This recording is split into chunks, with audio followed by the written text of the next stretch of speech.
Hello friends, welcome back to our channel. हम अभी TDS के सारे सेक्शंस कवर कर रहे हैं। लास्ट वाले वीडियो में हमने सेक्शन 392 कवर किया था, जिसमें हमने डिटरमाइन किया था कि टीडीएस ऑन सैलरी और पीएफ पे कैसे टीडीएस डिडक्ट होगा, what is the amount of TDS.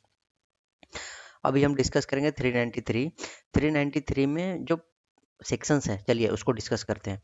बोल रहे हैं कॉलम बी में नेचर स्पेसिफाइड होगा, जो टेबल नीचे बिलोड है, और इज क्रेडिटेड, पेड और डिस्ट्रीब्यूटेड, जो भी नेचर डिफाइन है कॉलम बी में, वो अगर क्रेडिटेड पेड टू किस पर्सन को पेयर होगा। यहाँ पे पेयर दे रखा है, कौन है पेयर। अगर distributed by the person specified in column C, जो भी पेयर है वो अगर पे कर रहा है ड्यूरिंग अ टैक्स ईयर।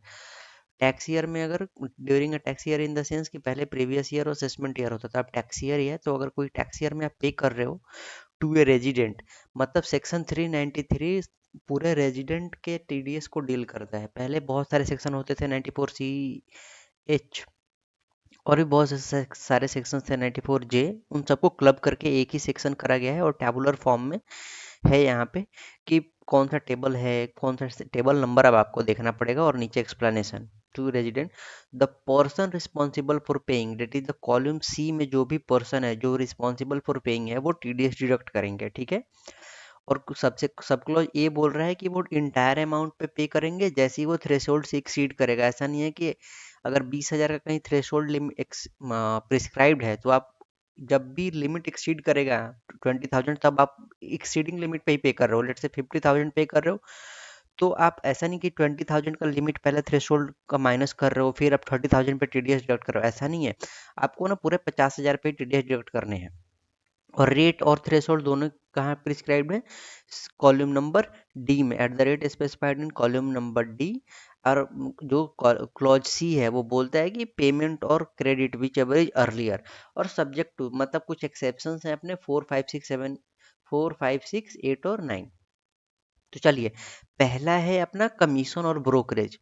तो पहला है 393(1) का, टेबल नंबर 1 का 1 नंबर क्लॉज पे, कमीशन। अब कमीशन ये कौन सा है, any income by way of remuneration. अब बोलोगे रेमुनरेशन तो हम सैलरीज में 392 में डिस्कस कर रहे थे, but this is the remuneration or reward by way of commission or otherwise for soliciting or procuring insurance business. सोलिसिटिंग मतलब कि आप किसी को इन्फ्लुएंस करके बिजनेस, इंश्योरेंस बिजनेस सेल कर रहे हो उसके लिए, या परचेज करते हो कोई इंश्योरेंस बिजनेस, उसके लिए आपको कमीशन मिलता है।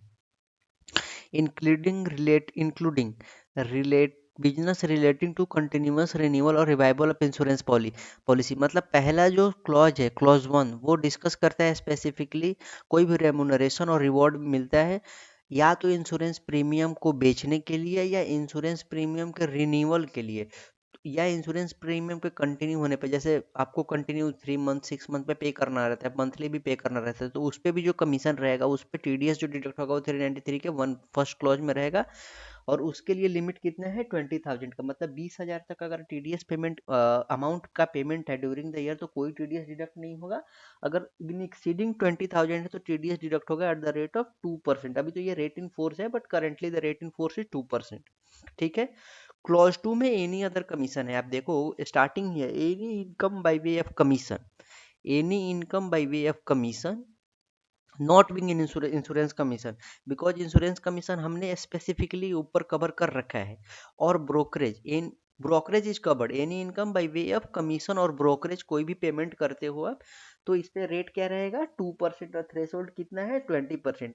एक और डिफरेंस जो मैं आपको हाईलाइट करना चाहता हूँ वो आप ये देखो, पहले में पेयर है एनी पर्सन, मतलब कोई भी पर्सन इंश्योरेंस का पेमेंट कर रहा है रिन्यूअल के लिए 20,000 एक्सीडिंग, तो उस पर टीडीएस लाइबिलिटी बनती है। सेकंड में स्पेसिफाइड पर्सन। अब ये स्पेसिफाइड पर्सन होती क्या है, स्पेसिफाइड पर्सन का डेफिनेशन इन लोगों डिस्क्राइब कर रहा है इसी एक्ट में नीचे।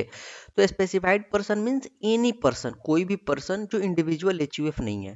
पहला क्लॉज ये है। दूसरा क्लॉज में बोलते हैं कि वो इंडिविजुअल और एचयूएफ, पहले में तो इंडिविजुअल एचयूएफ है ही नहीं, लेकिन सेकंड में है वो इंडिविजुअल और एचयूएफ जिसका टर्नओवर बिजनेस और प्रोफेशन कैरी करता है। बिजनेस मतलब जो नॉर्मल बिजनेस कैरी आउट करते हैं, प्रोफेशन मतलब डॉक्टर, चार्टर्ड अकाउंटेंट, ये सारे प्रोफेशंस में कवर्ड होते हैं। Carried by him exceeds 1 crore rupees in case of business और 50 lakh rupees in case of profession. आपको पता होगा पहले ये टैक्स ऑडिट की लिमिट यही होती थी, 50 lakh rupees in case of profession during the tax year.